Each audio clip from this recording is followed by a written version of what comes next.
Bien, amigos, hace un rato José Israel le dio la importancia real que tiene la vicepresidencia, porque en un momento dado juega un papel importante, no solamente en el momento en que se hace la boleta electoral, sino que históricamente aquí ha habido algunas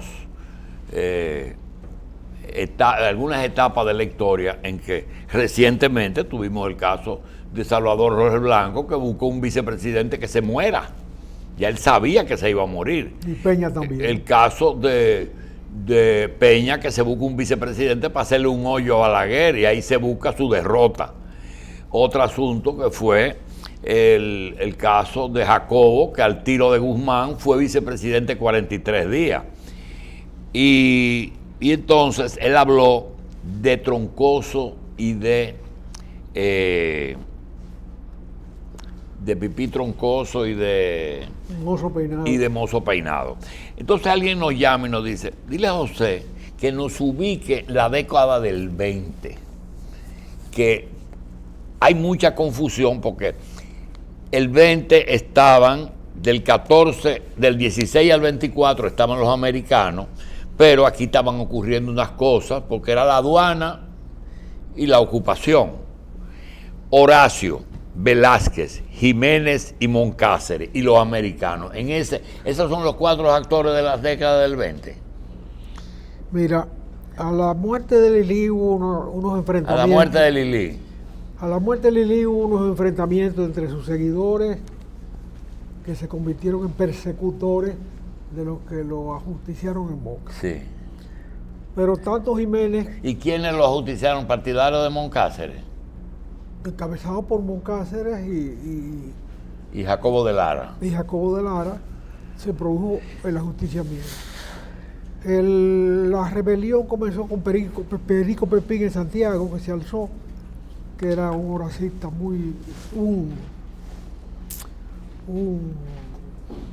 un lilista, vamos a decir, muy connotado, está enterrado en la Catedral de Santiago. Y por eso el barrio se llama Los Pepines, sí, porque era la zona donde él vivía y donde... Perico Pepín. Bueno, pero eso fue rápidamente... sofocado. ¿Por Sí. qué gobierno? Por el gobierno sucesor. De Lili. Sí, hubo mucho movimiento de gente ahí. Ahí tuvieron gente que luego perdió importancia. El asunto es que se hacen unas elecciones y naturalmente barrieron esas elecciones una candidatura, Horacio Vázquez como Jiménez como presidente y Horacio Vázquez como vicepresidente. Pero en el 2, eso fue en el 1900, pelado. Sí.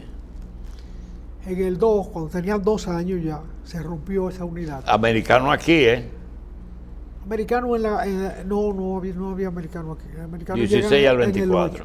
Los americanos llegan en el 8. Estamos hablando del 2. Sí. 1902. Ahí Horacio se separa de Lili.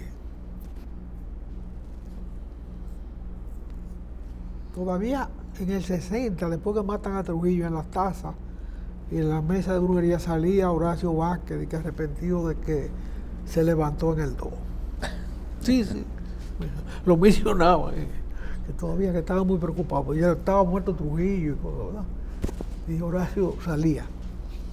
Entonces, porque aquí hay muchos mundos. Sí. Muchos mundos.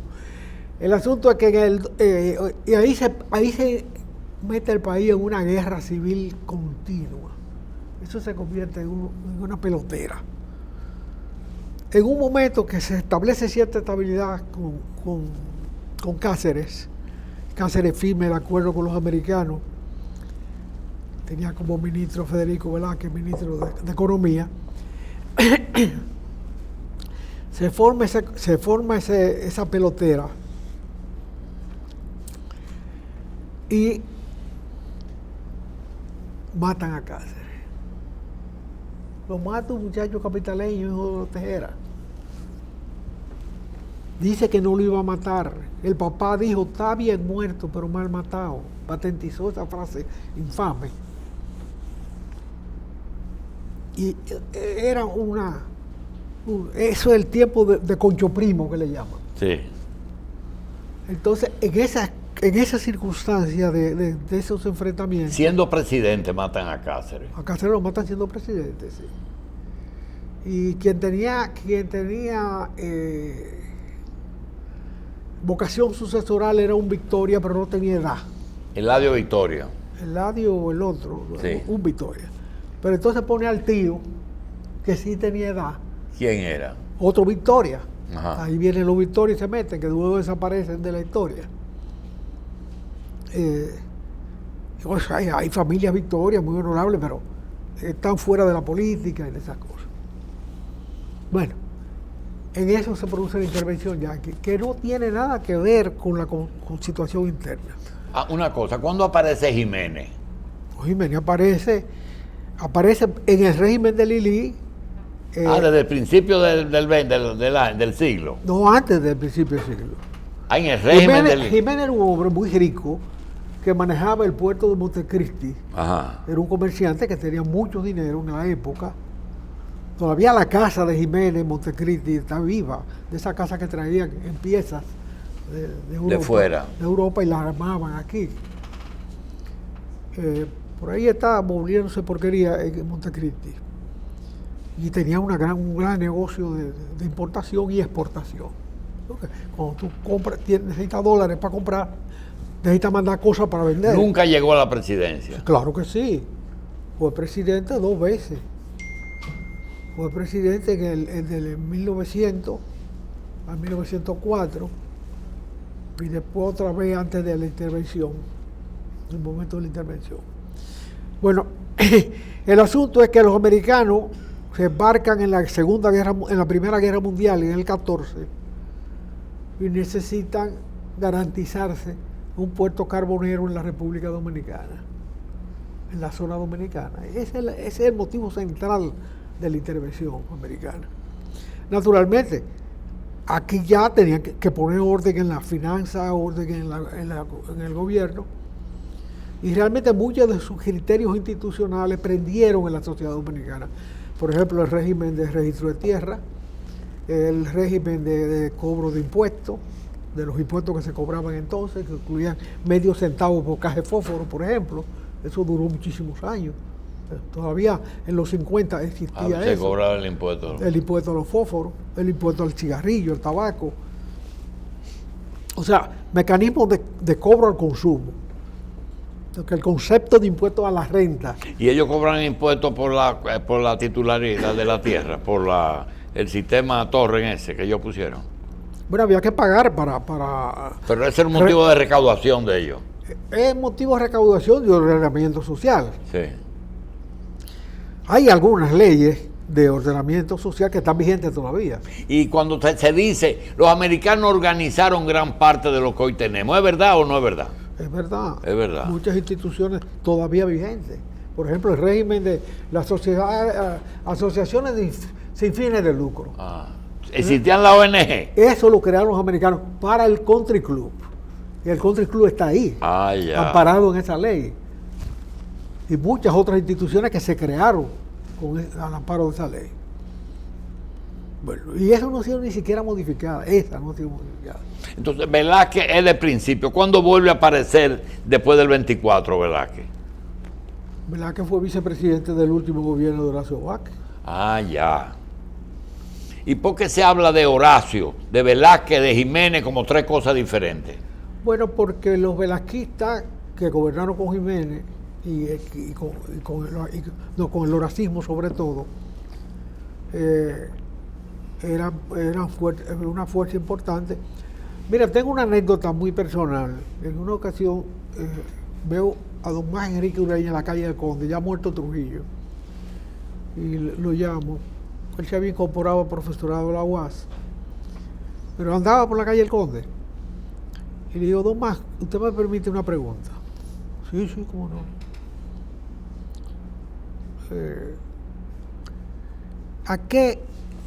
¿Qué motivo tuvieron los nacionalistas a ultranza, los que rechazaron incluso el plan de Peinado de desocupación se llama Plan Hughes Peinado, que en definitiva fue la esencia de lo que se aplicó. ¿Qué motivo tuvieron los que hablaban de la pura y simple, que no querían negociar en ningún momento con los americanos, para apoyar a Trujillo en el 30? Porque ustedes fueron fuerzas, ustedes le digo, sí, porque los Enríquez fueron parte de eso. ¿Qué motivo tuvieron ustedes para apoyar a Trujillo, que era peor que cualquiera de los que apoyaron la intervención, un soldado de la ocupación? Él se queda pensando así un rato y me dice, porque Federico Velázquez no podía ser presidente de la República. O sea, Federico Velázquez tenía la vocación sucesoral de don Horacio. Él se retira cuando don Horacio plantea la reelección, él se separa del horacismo, pero se convierte en una fuerza política mucho mayor. Yo me quedo pensando así, un muchacho maleducado por el régimen. Tuve que leer muchos libros para encontrar a Federico Velázquez como el que firma. ¿Por qué no lo quería? Porque el nacionalismo químicamente puro no quería llevar a la presidencia a quien fue ideólogo del Plan Hughes Peinado, que entregó las aduanas. ¿Quién representaba el nacionalismo químicamente puro? Los padres eran Horacio Peñavalle, los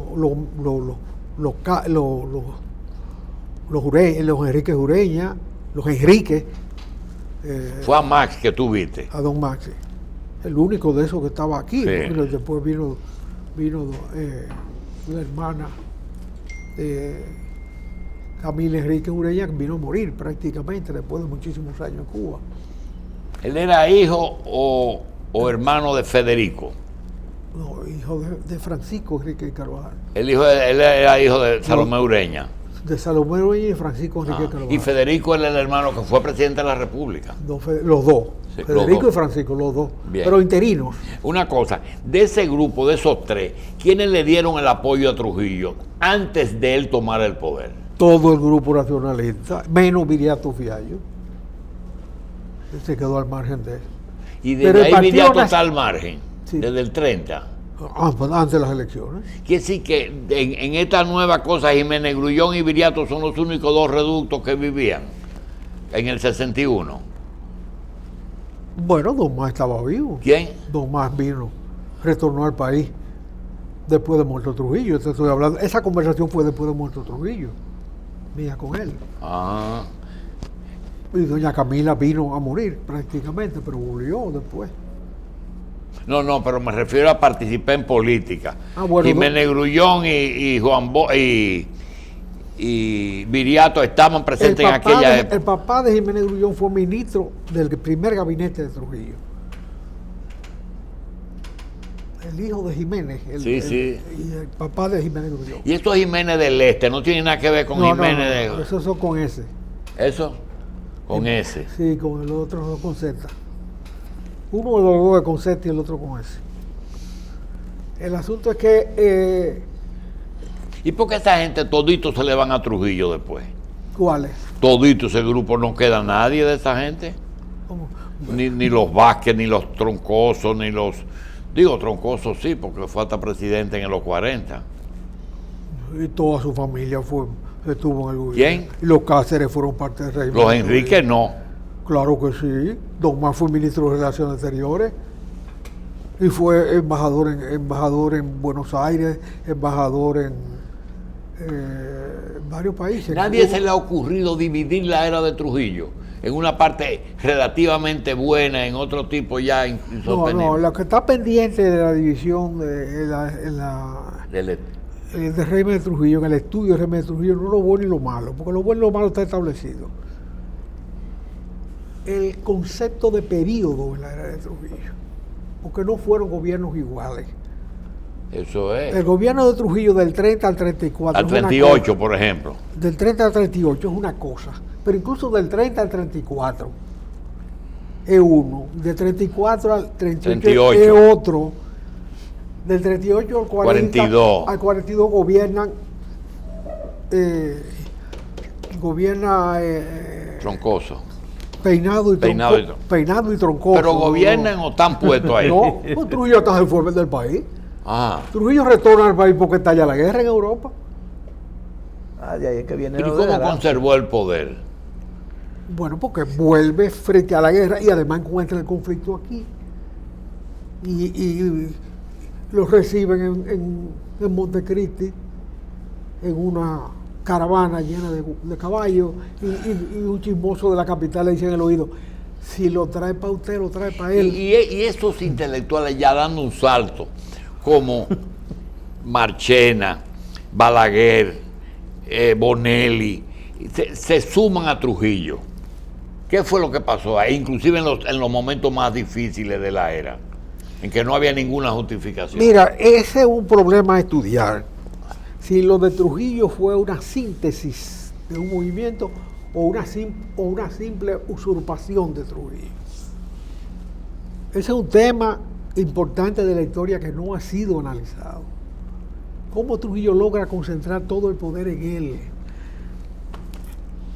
Porque hay una memoria que está circulando por ahí de Fello Vidal, que es parte importantísima del ascenso de Trujillo, y que fue ministro de la presidencia de Trujillo en el 30, y después pasó un año preso. Un año exacto, lo cogieron un día y lo soltaron al año, sin causa ni nada. Y después se retiró allá, y después vino y fundó la nación en el 40. En el 40 estamos hablando, pero después de un ostracismo largo. O sea, todos esos temas están pendientes del estudio. Está pendiente del estudio también completar la obra de Galíndez, que llega hasta el 55, 56. Ese estudio metódico del régimen, en términos burocráticos, en términos de mandos políticos, en términos que definen la sucesión. Por ejemplo, en el libro Galíndez, Balaguer no tiene importancia. ¿Por qué? Porque en el momento que Galíndez escribe ese libro, Balaguer está en el exilio diplomático. Balaguer se la pasó del 40 al 50 fuera del país. Hasta en Honduras. ¿Y había exilio diplomático? Claro, siempre ha existido. Morales Troncoso fue uno de los últimos. Sí. Digo, y ese fue en Washington. Pero a Balaguer lo mandaron a Honduras en un momento determinado. Es más, le bajaron el grado, porque salió de aquí como embajador en Bogotá, concurrente en Caracas y concurrente en Quito. Pero no era que Trujillo esa gente la respetaba y la perdonó, o que no hicieron nada. Arbitraba los conflictos internos de sus mismos seguidores. Ya. Y decía: no, Balaguer va para tal sitio. Y lo salvaba. Ya. Incluso el profesor Juan Bosch. Cuando él veía la cosa que se le estaba poniendo. Bosch me dijo a mí en Benidorm que Trujillo le mandó a ofrecer la vicepresidencia a él. Estando en la el vicepresidencia que le dio a Balaguer, estando en el exilio. Digo, pero incluso antes de irse, Bosch fue funcionario del gobierno de Trujillo y puse una carta ahí. ¿Qué edad tú tenías cuando en el Conde tuviste a Max Enrique Jureña? 23 años. Ya Trujillo muerto 2 o 3 años después. No, ya Trujillo muerto, sí. Un conflicto de eso, huelgas generales y cosas así. Bien. Señores, nos vemos.